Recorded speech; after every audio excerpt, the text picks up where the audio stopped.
Hello everyone, Ankita আপনাদের সকলকে pickup মাইনুকে আবার আমন্ত্রণ জানাচ্ছি। আজকে আরও একটা নতুন ব্লগ নিয়ে চলে এলাম। দেখতে দেখতে সেপ্টেম্বর মাসও চলে এলো। এখন ওয়েদারটা অদ্ভুত হয়ে গেছে। সকালবেলা ঠান্ডা লাগে, বেশ হালকা জ্যাকেট আর সোয়েটার চাপাতে হচ্ছে। দুপুরবেলা ধরুন ওই 12টা থেকে 2টো পর্যন্ত রোদ ওঠে, তাই গরম লাগে। আবার বিকেলবেলা ওয়েদারটা ঠান্ডা হয়ে যায়। আর এখন আমার বাগানে ফুলও কমে গেছে, এখন শুধু ওই ডালিয়া আর জিনিয়া ফুটছে, বাকি ফুলের গ্রোথ কিন্তু একেবারেই নেই। এই ধরুন সেপ্টেম্বরের মাঝামাঝি এলে বাগান পুরোপুরি শেষ আর কি, আর গরমটাও চলে যাবে।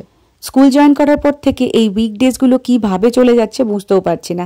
এই যে সকালে উঠে পড়েছি, এখন লাঞ্চ বক্স রেডি করছি, কারণ 3 জনেই বেরোবো।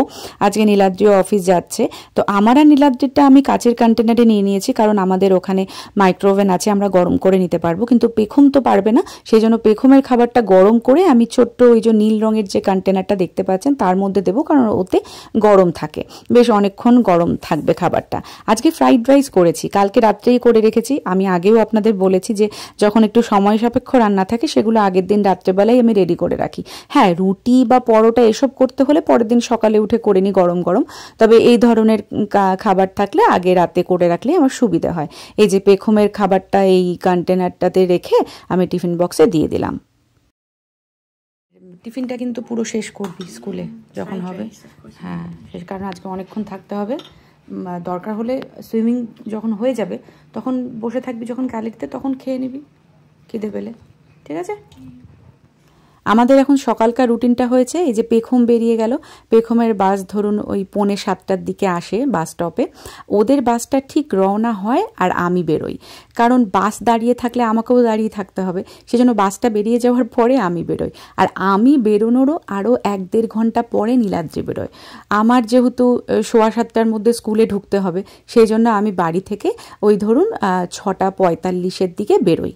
আমাদের বাড়ি থেকে আমার স্কুল 20 to 25 মিনিটস লাগে। আমি যেহেতু এখন একটু ধীরে চালাই, আমি খুব স্পিডে গাড়ি চালাই না, সেই জন্য আমার 25 মিনিটস লেগে যায়। কোনো দিন আবার বেশ রাস্তা ফাঁকা থাকলে আমি 20 মিনিটসের মধ্যেও স্কুলে পৌঁছে যাই। এখনও তো এখানে ঠান্ডা পড়েনি, ঠান্ডা পড়লে যে এত সকালে আমি কিভাবে স্কুলে যাব, তার উপরে আবার এখানে বরফ পড়ে। সেই সকালবেলা বরফের মধ্যে স্কুলে যাওয়াটা একটা বিভীষিকার মতো লাগছে, আমার ভয় লাগছে এখনই ভেবে। তো এখন আমি রওনা হচ্ছি, আবার সুযোগ মতো আপনাদের সাথে কথা বলবো। নেবারহুডের মধ্যে দিয়ে যখন চালাচ্ছি তখন তো স্পিড লিমিট 25, আর গাড়ির ভিড়ও বেশি থাকে না।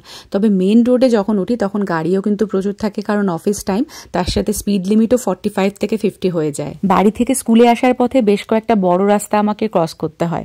এই দেখুন স্কুলের বিল্ডিংয়ের কাছে চলে এসেছি, এখন স্কুলের ভেতরে ঢুকে যাব। আমরা যারা স্কুলের স্টাফ তারা তো আগে চলে আসি, 7:15 থেকে 7:20 মধ্যেই ঢুকে পড়ি, আর বাচ্চারা ধরুন 7:25 থেকে আসা শুরু করে। তো এখন যেমন স্কুলের ভেতরটা ফাঁকা, এরপরে বাচ্চারা এলে পুরো এই জায়গাগুলো সব ভরে যায়। তো চলুন, আমি স্কুলে ঢুকে পড়েছি, আবার বাড়িতে গিয়ে আপনাদের সাথে কথা বলছি। আমাদের স্কুল ছুটি হয় 2:15। আমার স্কুল থেকে বেরোতে বেরোতে 2:30 বেজে যায়, আর ওদিকে 3টের মধ্যে বাড়িও ঢুকে পড়ি। তো বাড়িতে এসে ফ্রেশ হয়ে সোজা রান্নাঘরে চলে এসেছি, ঝটপট করে আজকে ডিনার এবং কালকে লাঞ্চ বক্সে আমরা কে নিয়ে যাব সেটা রেডি করে নেব। তো আমি দেখলাম ফ্রিজে ক্যাটফিশ আছে। ক্যাটফিশটা না একদম আর মাছের মতো খেতে, তো ওটাও আমরা মাঝে মাঝে আনি। আমি দুপুরবেলা নীলাদ্রিকে বলে গেছিলাম যে একটু মাছটা বের করে রেখে দিও, তুমি যখন অফিস যাবে তাহলে আমি বাড়িতে এসে ওটা নরম হয়ে যাবে, রান্নাটা ঝটপট করে নিতে পারবো। তো সেটাই করেছিল, অফিস যাওয়ার আগে আর মাছটা বের করে রেখে গেছিল।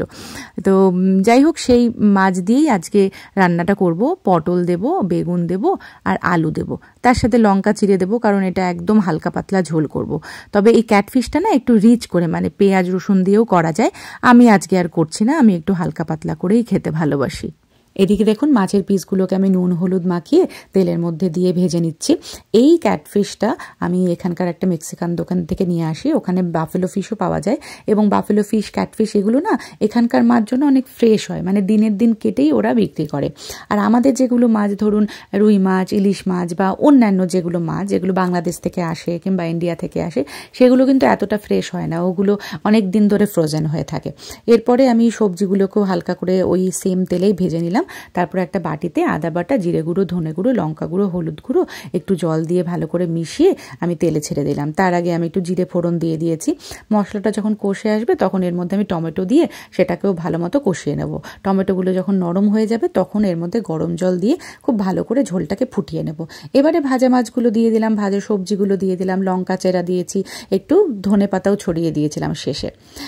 মাছ তো হয়ে গেল। এবারে একটা কড়াইয়ের মধ্যে আমি তেল নিয়েছি, তারপরে জিরে ফোড়ন দিলাম, একটু হিং ফোড়ন দিলাম আর পেঁয়াজ কুচি দিয়ে দিলাম। তার সাথে একটু লঙ্কা কুচি ছিল আমার গাছের, সেগুলোও দিয়ে দিলাম। এবার পেঁয়াজটাকে বেশ একটু হালকা করে ব্রাউন করে ভেজে নেব। তার মধ্যে আমি একটু নুন দিয়ে দিলাম, একটু হলুদ দিয়ে দিলাম, তাহলে পেঁয়াজটা একটু ভালো মতো মজে যাবে। এবারে যখন পেঁয়াজটা ভাজা হয়ে যাবে এর মধ্যে আমি আদা রসুন কুচি দিয়ে দেব। আদা রসুন কুচিটাকেও খুব ভালো মতো এই পেঁয়াজের সাথে কষিয়ে নেব। তারপরে টমেটো দিয়ে দেবো। আমি বড় একটা টমেটো হাফ দিয়ে দিয়েছিলাম। এবারে যখন এই মশলাটা নরম হয়ে আসবে এর মধ্যে আমি ধনে গুঁড়ো, জিরে গুঁড়ো আর কাশ্মীরি লঙ্কা গুঁড়ো দিয়ে খুব ভালো মতো এই মশলাটাকে কষিয়ে নেব। আপনারা চাইলে কিন্তু চিনিও ব্যবহার করতে পারেন। এবারে আমার কাছে লাউ কেটে রাখা ছিল, সেই লাউগুলো দিয়ে দিলাম। এই লাউটা আমাদের বন্ধুদের বাড়ি থেকে এসেছে, ওদের বাড়িতে প্রচুর লাউ হয়েছে এবার, সেই জন্য আমাদের প্রায় 2টো লাউ দিয়েছে এবং সে বিশাল বিশাল লাউ। তারপরে দেখুন এই যে ঘন্টটা অলমোস্ট হয়ে গেছে। এর মধ্যে আমি একটু ঘি ছড়িয়ে দিলাম আর গরম মশলা ছড়িয়ে দিলাম। ব্যাস, আমাদের দুজনের লাউ ঘন্ট রেডি। ঝটপট করে রান্নাবান্না শেষ করে আমি আর নীলাদ্রি যাচ্ছি পেখমের স্কুলে। আজকে পেখমদের ওপেন হাউস আছে। এই ওপেন হাউসের দিন পেরেন্টসরা স্কুলের ভেতরে ঢুকতে পারে, ক্লাসরুমে গিয়ে ঘুরে দেখতে পারে, বসতে পারে। তার সাথে টিচার যারা রয়েছেন, মানে প্রত্যেকটা সাবজেক্ট যারা পড়ান, তাদের সাথেও আমরা আজকে দেখা করে কথা বলতে পারবো। আমাদেরকে আগেই জানিয়ে দেওয়া হয়েছিল যে আমাদের ছেলে মেয়েদের যে রুটিনটা রয়েছে, মানে যেভাবে ওরা সকালবেলা একটা ক্লাস থেকে আর একটা ক্লাসে যাচ্ছে, সেই ঠিক রুটিনটা ফলো করেই আমাদের একটা ক্লাস থেকে আরেকটা ক্লাসে যেতে হবে। কারণ ওদের কিন্তু ক্লাসরুমগুলো আলাদা আলাদা হয়, মানে টিচাররা ক্লাসরুমে আসে না, স্টুডেন্টদেরকেই টিচারদের কাছে যেতে হয়। আমরা প্রথমেই চলে গেছিলাম ক্যাফেটেরিয়াতে। সেখানে বেশ কয়েকজন টিচার ছিলেন এবং পেখমদের পরীক্ষাগুলো নিয়ে আলোচনা করছিলেন। পরীক্ষার যে গ্রেডগুলো পাবে ওরা, সেগুলো কিভাবে ইভ্যালুয়েট করা হয় সেগুলো নিয়েও ওনারা আমাদেরকে ইনফরমেশন দিচ্ছিলেন। তারপরে আমরা লাইব্রেরিতে চলে যাই, সেখানে গিয়ে কলেজ সম্বন্ধে বলা হচ্ছিল। এরপরে আমরা চলে যাই পেখমদের রিডিং রাইটিং ক্লাসরুমে, মানে ইংলিশ ক্লাসরুমে, লিটারেচার। তো সেখানে যে টিচার ছিলেন তিনি এত ফ্রেন্ডলি ছিলেন, সবার সাথে এসে হাই হ্যালো করে গেছেন পার্সোনালি, এবং ওদের ক্লাসরুমটা আমাদের ঘুরিয়ে দেখালেন। ওরা কিভাবে ক্লাস করছে, ক্লাসের ওদের রুটিনটা কেমন, সেগুলো সব কিছু সম্বন্ধেই আমাদেরকে খুব সুন্দর করে এক্সপ্লেন করলেন। আমার এই ইংলিশ ক্লাসরুমটা খুব ভালো লেগেছে, বেশ কোজি আর গোছানো ছিল। এখন আমরা চলে এসেছি ইলেকট্রনিক্স কমিউনিকেশন ক্লাসরুমে। এই সাবজেক্টটা পেখম ইলেকটিভ হিসেবে নিয়েছে। আর সামনে দেখতেই পাচ্ছেন টিচার রয়েছেন এবং টিচার আমাদের প্রজেক্টারে সব দেখিয়ে বুঝিয়ে দিচ্ছেন, মানে ওদের কারিকুলামটা কেমন, সিলেবাসটা কেমন, সবটা। এবং আমাদের ডেস্কের উপর একটা ছোট্ট করে স্যাম্পলও উনি রেখে দিয়েছিলেন, যেখানে তার রয়েছে, ব্যাটারি আছে, একটা বেস রয়েছে, সেগুলোকে জুড়ে লাইট জ্বালাতে হবে। তবে আনফর্চুনেটলি আমরা কিন্তু দুজনেই সেটা করতে পারিনি। আমরা বেশ কিছুক্ষণ সেটা নাড়াঘাটা করে তারপরে রেখে দিলাম। তাতে কোনো অসুবিধা হয়নি, পেখম তো শিখতেই পারবে আশা করছি। তারপরে আমরা চলে এসেছি বায়োলজি ক্লাসে। এখানে টিচার আমাদের বেশ কয়েকটা কাগজ দিলেন, সেই কাগজগুলো আমাদের বাড়িতে গিয়ে দেখতে বললেন এবং তার সাথে এখন যে কারিকুলাম বা সিলেবাস রয়েছে সেটা সম্বন্ধেও আমাদেরকে জানিয়ে দিলেন। আমি শুরুতেই আপনাদের বললাম না যে পেখমের রুটিনটা আমাদের ফলো করতে হবে। দেখুন আমরা কিন্তু পেখমের রুটিন ফলো করেই সব জায়গায় যাচ্ছি। একটু আগেই বায়োলজি ক্লাসে ছিলাম, আবার আমরা দোতলা থেকে নেমে এসে জিমে চলে এলাম। তার মানে পেখমকেও প্রত্যেক দিন এই প্রত্যেকটা ক্লাসে যাওয়ার জন্য ওপর নিচ করতে হয়। আর ওদের একটা ক্লাস থেকে আর একটা ক্লাসে যাওয়ার মাত্র 3 থেকে 4 মিনিট সময় থাকে, তার মধ্যেই ওদের আর একটা ক্লাসে পৌঁছে যেতে হবে। তো এখন আমরা জিমে রয়েছি। জিমটা দেখুন বিশাল বড় এবং শীতকালে এখানে বেশিরভাগ খেলাধুলো হয়ে থাকে। এখানে যত প্যারেন্টস এসেছেন সবাই কিন্তু নিজেদের ছেলে মেয়েদের রুটিন ফলো করছেন, একবার উপরে যাচ্ছেন, একবার নিচে আসছেন। তো এখন আমরা আবার দোতলায় চলে এসেছি এবং দোতলায় দেখুন ক্লাসরুমের সামনে সব লকারগুলো রাখা আছে। এখানেই পেখম নিজের ব্যাগ এবং বাড়তি জিনিসপত্র রাখে। এখন আমরা চলে এসেছি কম্পিউটার সায়েন্স ক্লাসে। তো প্রত্যেকটা স্টুডেন্টের জন্য একটা করে ডেস্ক রয়েছে, দেখুন কিবোর্ডও আছে এবং এই ডেস্কটপটাই ওরা ক্লাসরুমে ইউজ করে। টিচার এসে আমাদের সব কিছু আরও ডিটেলে বুঝিয়ে দিলেন, মানে ওদের কারিকুলামটা কেমন হবে, কি ওরা এখানে পড়াবে এই বছর, সেগুলো সব কিছু আমাদের এক্সপ্লেন করলেন।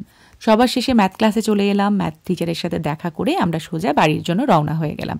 বেশ অনেকক্ষণই থাকলাম। আশা করছি এখানকার ওপেন হাউসগুলো কেমন হয়, হাই স্কুলের ক্লাসরুমগুলো দেখতে কেমন হয়, সেটার একটা আইডিয়া দিতে পারলাম।